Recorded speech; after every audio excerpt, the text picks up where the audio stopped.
sakit ng ilong ko.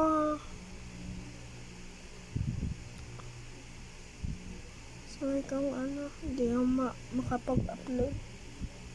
Sakit ng pangaramdam ko eh.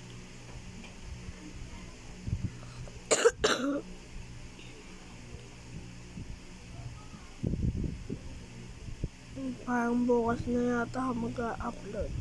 Parang upload ko muna to, tapos gagawa na bukas ako ng bagong upload.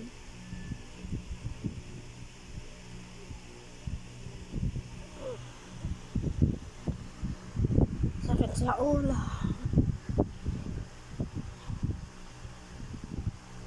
Yung philosophy moments and let's pray now is sa bukas na.